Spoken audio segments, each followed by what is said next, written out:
Rajasthan Royals කණ්ඩායමේ පරාදවීම් වලට වනිදු සහ මහේෂ් බැනුම් අහයෝ. අපි දන්නදී රාජස්ථාන් රොයල්ස් කණ්ඩායම ඉන්දියානු ප්‍රීමියර් ලීගයේ ක්‍රීඩා කරපු තරග දෙකම දැන් පරාජයට පත් වෙලා තියෙනවා. අපි දන්නවා අපේ ක්‍රීඩකයන් දෙදෙනා මහේෂ් තීක්ෂණ සහ වනිදු හසරංග ක්‍රීඩා කරනදී පළවෙනි තරගයට මහේෂ් ක්‍රීඩා කරා. දෙවෙනි තරගයට වනිදු සහ මහේෂ් දෙන්නම ක්‍රීඩා කරා. හැබැයි රන්ස් ටිකක් වැඩියෙන් වැදුණාදී මහේෂ් පළවෙනි තරගයේදී පන්දු වර 4යි ලකුණු 52 කළු 2යි අමාරු පිච් එකක් පවර් ප්ලේ එකේ පන්දු වර 3ක් බෝල් කරලා කළු දෙකකුත් දවා ගන්නවා. සන්රයිසර්ස් වගේ කණ්ඩායමකට එරෙහිව තමයි ක්‍රීඩා කරේ. ඒක ලේසි පහසු කර්තව්‍යයක් නෙමෙයි. හැබැයි දෙවෙනි තරගයේදී මහේෂ්ට කිසිම කඩුලක් දවා ගන්න හම්බෙන්නේ නැහැ. ඒ වගේම වනිදු හසරංග එක කඩුලක් දවා ගන්නවා. හැබැයි යාගේ පන්දු වර 3ට ලකුණු 34ක් ලබා ගන්නවා. ඉතින් පොඩ්ඩක් එක්ස්පෙන්සිව් සයිඩ් එකේ තමයි හිටියේ. ඉතින් මේ තරගයේ පරාජයට පත් වුණාට පස්සේ දෙවෙනි තරගයේත් පරාජයට පත් වුණාට පස්සේ මෙතන පෝස්ට් එකක් දාලා තිනවා ක්‍රිකට් ඉන්ෆෝ එකෙන් මොකද්ද මේ රාජස්ථාන් රොයල්ස් කන්නවට වෙලා තියෙන්නේ, ඇයි මේ පරාජයට පත් වෙලා තියෙන්නේ කියලා. ඉතින් මෙතන ගොඩාක් කට්ටිය මේ ගොඩාක් ඉන්දියානු කට්ටිය ගොඩාක් කමෙන්ට් දාලා තිබ්බා මෙතන වනිදු හසරංගට සහ මහේෂ් තීක්ෂණට බැනලා ඒගොල්ලෝ කියනවා ඒගොල්ලෝ මේ රිලීස් කරා බට්ලර් චහල් අශ්වින් වගේ තුන් දෙනෙක් ඒ වගේම බෝල්ට් මෙන්න මේ වගේ හතර දෙනාම රිලීස් කරලා මොකක්ද ඒගොල්ලෝ බලාපොරොත්තු වෙන්නේ. ඉතින් ඒ වගේම ඒගොල්ලෝ කියනවා මේ ඉන්න දැන් කැප්ටන්ෂිප් කරන්නේ රියන් පරාග්. අපි දන්නවා පරාග්ගෙත් ගොඩාක් ලොකු කතන්දර තියෙනවා. මොකද පරාග්ගේ ෆැමිලි බෑග්ග්‍රවුන්ඩ් එකයි, එතකොට ඒ රාජස්ථාන එකට කනෙක්ෂන් එකයි, ඒ දේවල් වෙනම කතන්දරයක්. ඉතින් සැම්සන් ඉන්ජර්ඩ් වෙලා ඉඳලා පරාග්ව මේගොල්ලෝ කණ්ඩායමේ තියාගෙන ඉන්නේ. අවුරුදු ගානක් තිස්සේ පරාග් රාජස්ථානම තමයි ඉන්නේ. ඉතින් ඒ කතාව වෙන කතන්දරයක්. හැබැයි මොන දේ වුණත් මෙතන ගොඩක් කට්ටිය මේ අපේ ක්‍රීඩකයන් දෙදෙනාට බයිනවා මේ ඕවර්රේටඩ් ක්‍රීඩකයන් දෙදෙනෙක් මේගොල්ලන්ගේ මේ කණ්ඩායමෙන් තියන් ඉන්න එක ප්‍රශ්නයක් කියලා. ඉතින් ගොඩක් බරින්නේ මම මෙතන මේ කමෙන්ට්ස් බලන්නම්. කමෙන්ට්ස් වල ගොඩක් කියවෙනවා.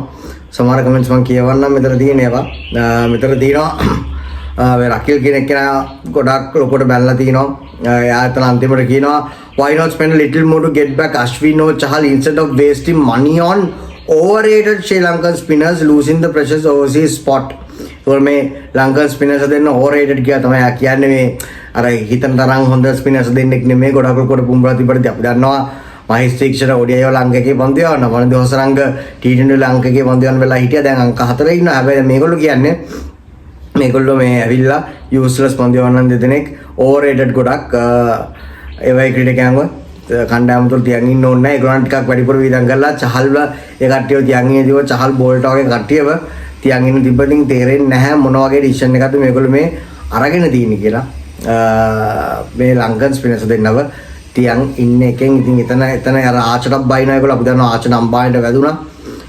ඉතින් ගොඩක් ඔන්න ඔය කතන්දර තමයි යන්නේ. ඉතින් අපේ ක්‍රීඩකයන් දෙදෙනා බැනුම් අහනවා මේ දේවල් ඉඳන්. මොකද ගොඩක් කට්ටිය ඔය බලන්නේ නැහැ පිච් කන්ඩිෂන්ස් අනම්මනම් ඒ දේවල්. ඒතකොට විකට් එක කොහොමද ෆස්ට් පළවෙනි තරග රාජස්ථාන ක්‍රීඩා කරපු තරගයට බැටින් පැරඩයිස් එකක්. ඒතකොට බැටින් පැරඩයිස් එක අපි දැක්ක ලකුණු 280 ගණක් ලබා ගන්නවා.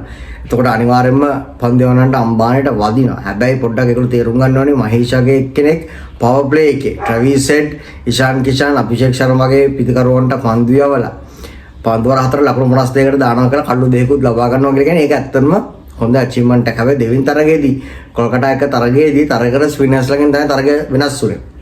අපි දැක්ක කොහොමද කොල්කටා ස්පිනර්ස් පන්දු යවුවේ කියලා. පන්දු වර 8ටම ඒ දෙන්න මොයින් අලි පාර්ට් ටයිම් කෙනෙක් කියලා පන්දු වර 4ක් යමු කළා කඩු දෙකක් දවා ගන්න. ඉතින් ඒ දෙදෙනාම වරුන් චක්‍රවර්ති සහ මොයින් අලි පන්දු වර 8ට ලකුණු 50ක් විතරයි ලබා දෙන්නේ. කඩු 4ක් දවා ගන්න. හැබැයි අපේ ක්‍රීඩකයන් දෙදෙනා අපේ ස්පිනර්ස් දෙන්න රාජස්ථාන වලට ක්‍රීඩා කරද්දී පන්දු වර 7ට මේගොල්ලෝ ලකුණු 66ක් ලබා දෙන එක කඩුලයි දවා ගන්න. ඉතින් ඔන්න උතරින් තමයි ගොඩක්ම තරගය චේන්ජ් වෙන ගත්තේ. ඉතින් ඉම්පැක්ට් එකක් නැහැ කියන එක තමයි ඒගොල්ලෝ කියන්නේ. බෝලිං චේන්ජස් බෝලිං ගොඩක්ම අවුල් කියලා කියන. ඉතින් රියන් පරාග්ට බයිනවා කැප්ටන්සි එකත් එක්කම. ඒ වගේම ස්කොඩ් එක සිලෙක්ට් කරපු කට්ටියටත් ඒගොල්ලෝ බයිනවා මේ වගේ බෝලර්ස්ලා තීක්ෂණ වනිදු වගේ ඕවර්රේටඩ් බෝලර්ස්ලා ශ්‍රී ලංකන් ඕවර්රේටඩ් බෝලර්ස්ලව තියාගෙන නැතුව අශ්වින් චහල් වගේ කට්ටිය හිටියානම් ලොකු දෙයක් කරන්න තිබ්බ කියලා. ඉතින් ඕක තමයි කතන්දරේ. මේක තව ගොඩාක් කමෙන්ට්ස් තියෙනවා. ඉතින් එක බලපන් කියවන්න පුළුවන්. ඒ පෝස්ට් එක බලන්න. ඒ පෝස්ට් එකේදී ඕක තමයි බලලා තියෙන්නේ. ඉතින් බලන් ඉමු අපි ඉස්සරහට අපි තුමු අපේ ක්‍රීඩකයන් දෙදෙනාට හොඳට ක්‍රීඩා කරන්න පුළුවන් වෙයි කියලා.